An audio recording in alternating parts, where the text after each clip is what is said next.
Maggie Siff, Billions season 1. It's just about to wrap up for the year. What brought you to this project? What was the thing that made you want to sign on for this series? Well, I mean, the role. I thought the pilot script was really amazing, and I thought the character was super interesting right off the bat. Like, I was reading the pilot script in bed, and my daughter woke up and I had to go tend to her, and I didn't finish it until the next day. So at the end of the pilot script, there's this big reveal that this character that I'd been sort of following, thinking I was auditioning for, ends up, spoiler alert, being a dominatrix. And it just sort of turned the whole thing on its head, and she had just so many dimensions, and she spanned so many different parts of the world that was being represented, and that felt unusual to me, a sort of female supporting character that isn't consigned to, just like the home or the office or, somebody's best friend, but sort of actually tracks in all these different places. And I was excited about that. As someone who'd sort of come off a good role in Sons of Anarchy, did you were you looking for a role that was different than that? Were you just keen to get back on TV? How do you sort of go from one show to another sort of thing? Well, I took a nice break because I had a child. No, I was not eager to jump into another big job. I was not eager to get myself back on television. I was really just waiting for the thing that was going to be exciting to me. And I wasn't even that keen to work, honestly. So I was in a good place. I had sort of said no to a bunch of things. And I was in a place where I was just trying to sort out what I really wanted, what was really exciting to me. And this was it. Now, there's sort of almost like two worlds to the show Billions. There's the stuff with Chuck and sort of he's sort of trying to take down Axe, and then there's sort of Axe's world, and you're sort of the bridge between both of them. You get to act a lot with Chuck at home and with Axe at work, and you're sort of the person that we see in bridge these two sort of worlds. What's that like to be sort of involved in sort of not just one little area of the show, but have a couple of different sort of facets to your character relationships that you're running? It's so fun. I mean, they're the best guys to work with in the world. They're incredible actors. They're incredibly generous actors. They're incredibly funny, warm, wonderful human beings. So going to work is like a pleasure no matter what the day is.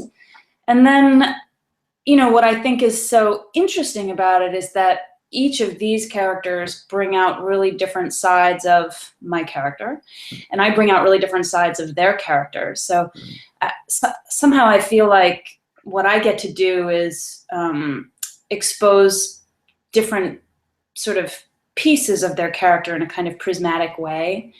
And yeah, it's really fun. I have such a great time. Like most of your scenes, you do so much acting with Paul, you do so much acting with Damian, but you very little acting with all three of you, if any, together at the same time. Do your scenes with Paul and your scenes with Damian, do you have to approach them differently? I don't really, because I think it was I think it was interesting to see how Damian's character Axe and my character Wendy, exactly what the nature of their relationship was, because we didn't audition together. I didn't have a chemistry read with him. I don't think we knew exactly what the chemistry, and I don't think the writers knew exactly what the chemistry of that relationship was going to be. And it just kind of slowly revealed itself over time, in the process of shooting the show. And it's very natural, it's sort of just playing the words and being in the moment with the person and thinking carefully about what their history is, and I feel like what surprised me about it is that my character is actually quite a bit on the surface sort of warmer towards the person who's not her husband than she is towards her husband, because they have a very, she and her husband, the Paul Giamatti character, have a very sort of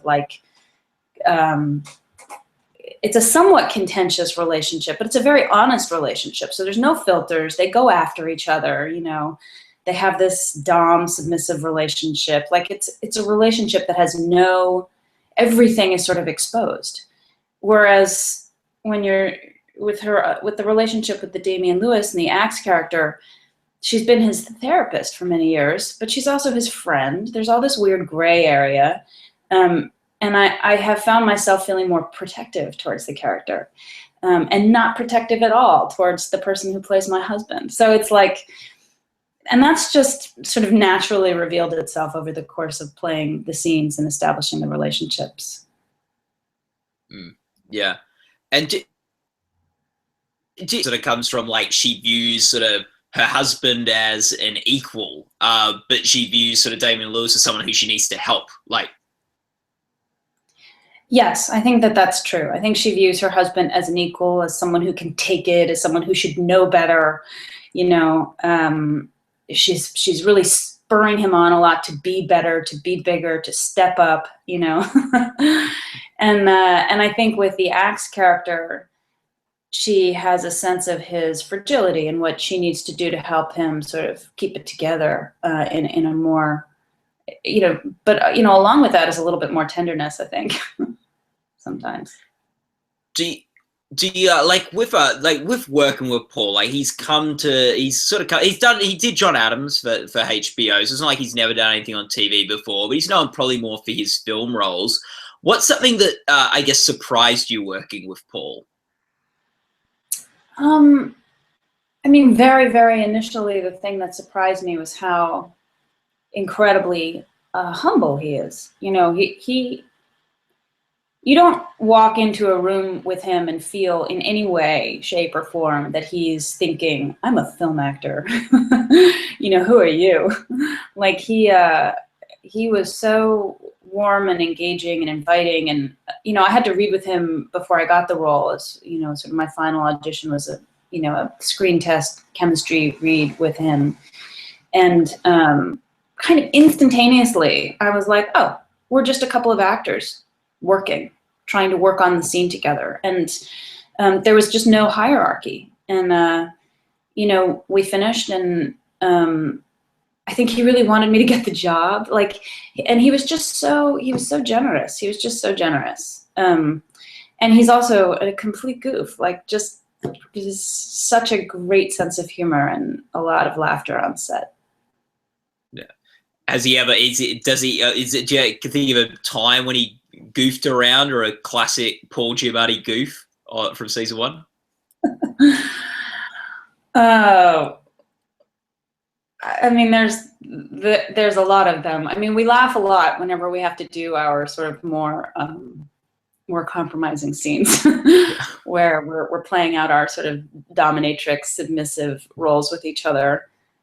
He does this thing that I find hilarious. Like, whenever somebody reads something in the script that he thinks is funny, he goes, you know, he starts making these little noises that just crack you up. And he's, you know, but I don't know how to describe him. He's just joking all the time.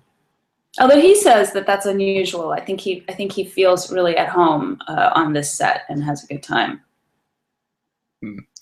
Yeah,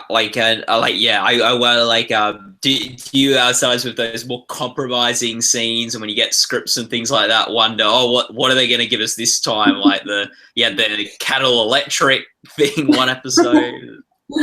Yeah. No, I think they've been, you know, relatively restrained with it in a way. When I first read the pilot, I did have a little bit of a concern that, you know, I was going to be asked to don those clothes and do that thing over and over and over again, and it was going to be, you know, a real, I don't know, point of fixation or something in a way that wasn't restrained.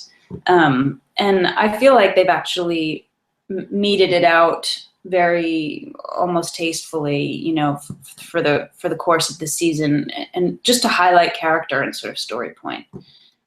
So, you know, from episode to episode, I slightly gird myself, but I also have come to realize that it's not something I'm going to be doing like all the time, and you know, I don't have to worry too much about it. It's not like an every episode thing. No, it's like, you know, don't know, like 3 times this season, maybe. Like, right. Yeah. It's not like you're like, I don't know, like some shows have the thing they hit every episode. That's definitely not what you guys do with that. Yeah, and I didn't, you know, I didn't know that I would be comfortable for that. You know, I'm comfortable with it as far as it goes in terms of revealing character. You know. Yeah. And what's it been like working with Damian Lewis? Like, he's no stranger to a Showtime series. Mm-hmm. Yeah, he's amazing. I feel like with both Paul and Damian, they're so professional. But like I say, they both have amazing senses of humor, as does Damian. They're very different kinds of actors, but one thing they have in common is, and I think this is also true when you helm a show, I feel like there's a kind of added responsibility of needing to look ahead and see the big picture. And so, you know, as the season rolls on and as the episodes come up, both Paul and Damian, you know, are really asking like the really big questions about, well, how does this episode, you know, really fit into the arc? And does it do this enough? And does it do that enough? And you know, they have an amazing ability to sort of sit on the outside of it and then get right back into the character and the sort of nitty gritty of the moment to moment. And it's been great to be able to have those kinds of conversations with them. And then also for us to be able to have those conversations with the showrunners who are very open and amenable. Like, it feels like a very creative environment and a very inviting atmosphere for people to talk about it. And they're brilliant. You know, Damian and Paul are both have kind of big brains and think in both macro and micro ways. And that's been a really pleasurable part of the job, to be able to be having these conversations, these creative conversations amongst ourselves and with the creators all at the same time. Focusing on your character, Wendy, what do you think the most like interesting thing is about her character? You know, she's pretty brilliant.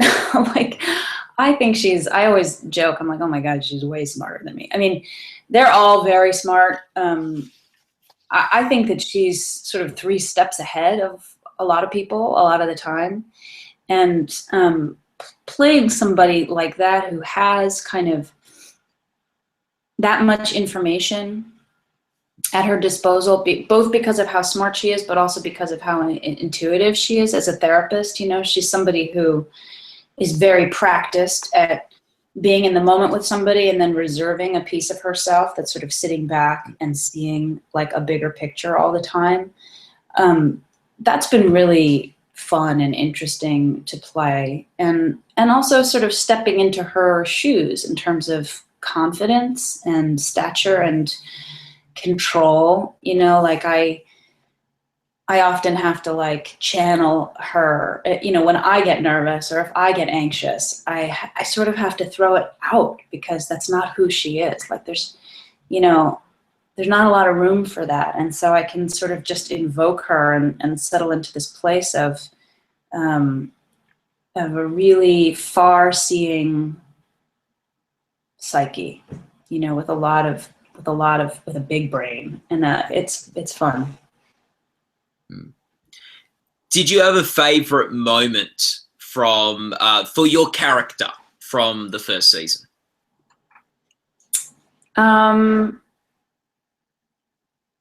It's in the finale, I think. Oh. I don't know if I think it's a little bit too much of a spoiler. But I also loved, I guess, that moment in the pilot, that sort of first session that you see her in.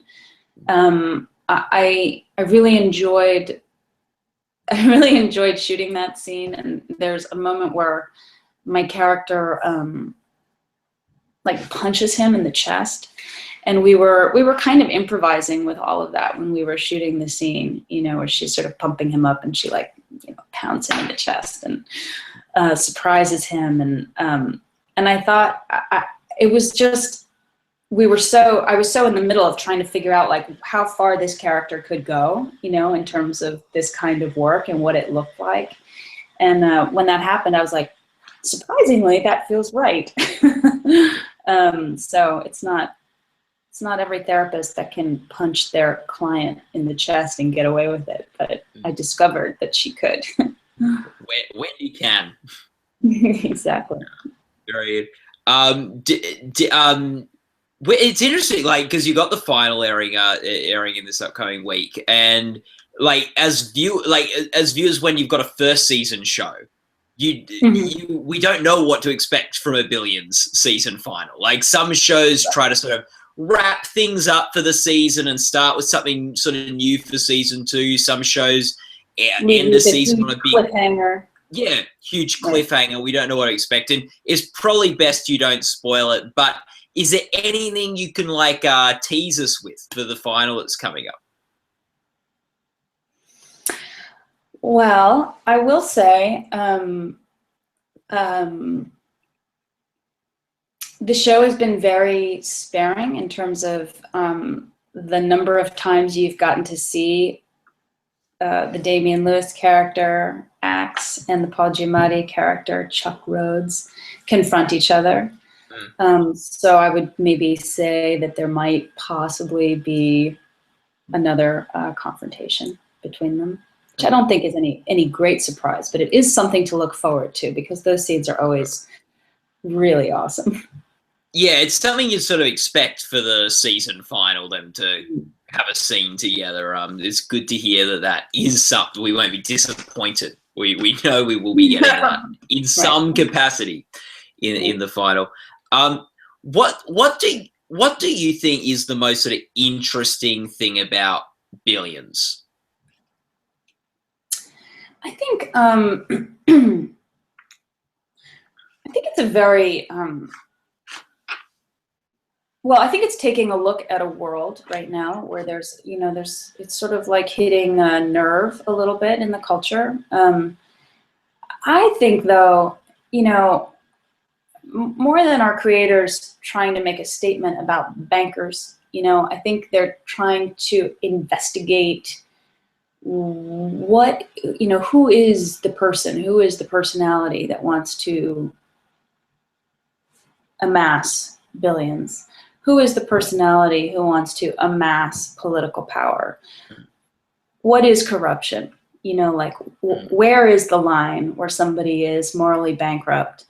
And does that mean that they're a bad human being? Like, where are all those shadings and lines, and how do we feel about this person? And I think that, those lines in our show are sort of ever shifting. So I think we feel a lot of allegiance for somebody in one episode, and then something happens and you're like, oh no, wait a second, they're bad, and so I think it tests an audience a little bit to figure out where their own lines are, as the show tries to sort of, plumb the depths of these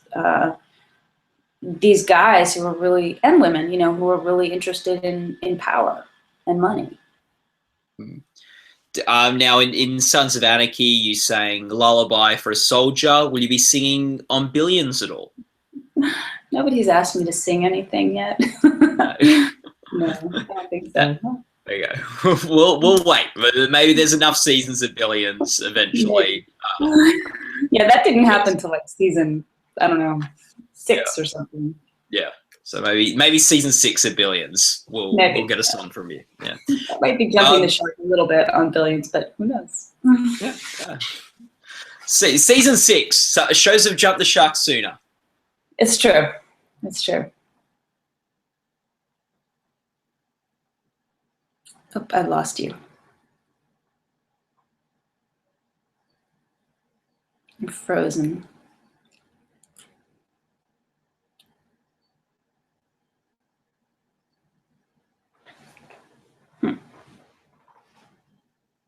Are you there, Maggie?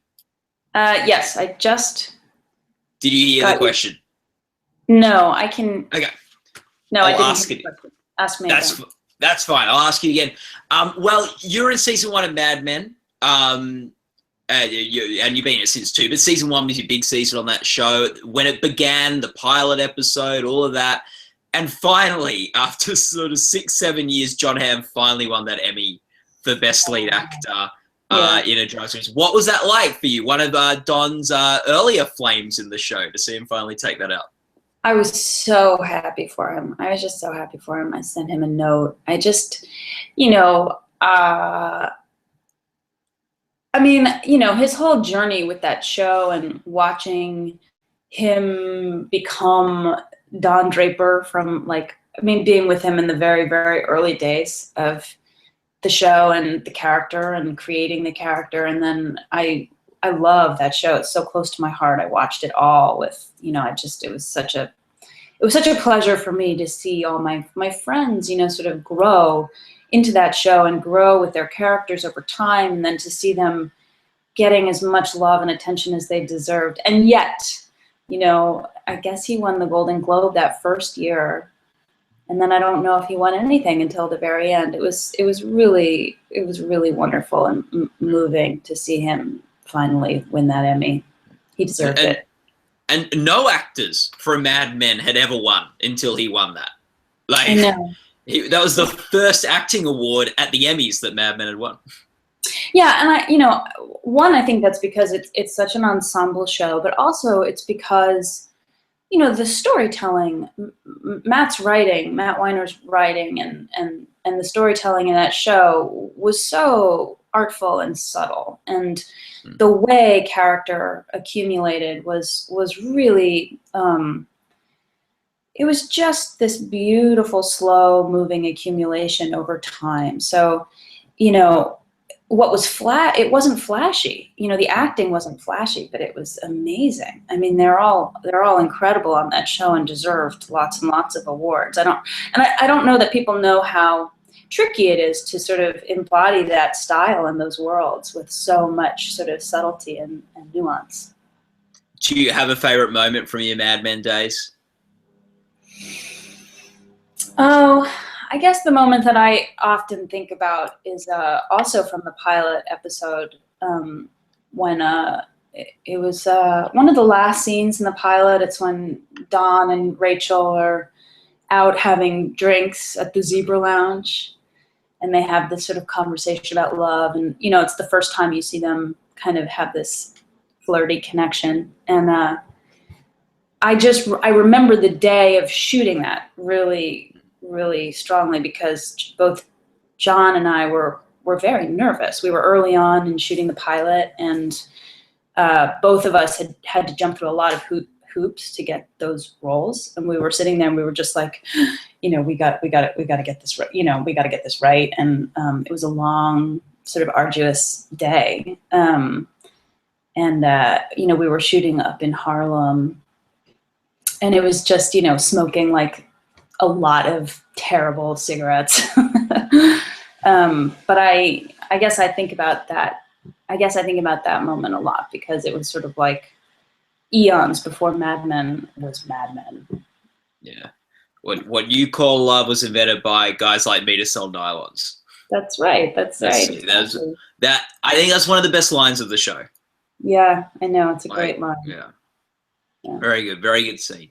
Now, I guess with Billions, if you were to get nominated for Best Supporting Actress, I imagine you'll be submitting yourself in for the show. Correct me if I'm wrong, or if...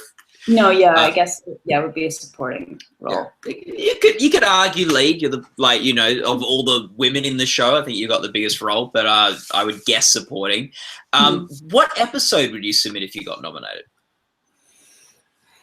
Gosh, I don't know. I don't even know if that's up to me. It can be up to you. It can be up to me. Yeah, I don't know. Sometimes networks do it, sometimes agents do it. Well, it might actually be the finale, Okay. which I haven't seen yet, so I can't say for sure. But it did feel like the culmination, I guess, of the season. So. Yeah, if you got a good scene, the finale is often a good good pick. Yeah. Well, like, we wish you all the best of luck for Billions, for the Emmys. We know you're coming back for season 2, so that's exciting. Yeah, just wish you all the best for all that. Thanks so much for chatting with us today. Thank you. My pleasure. Okay. Bye. Take care.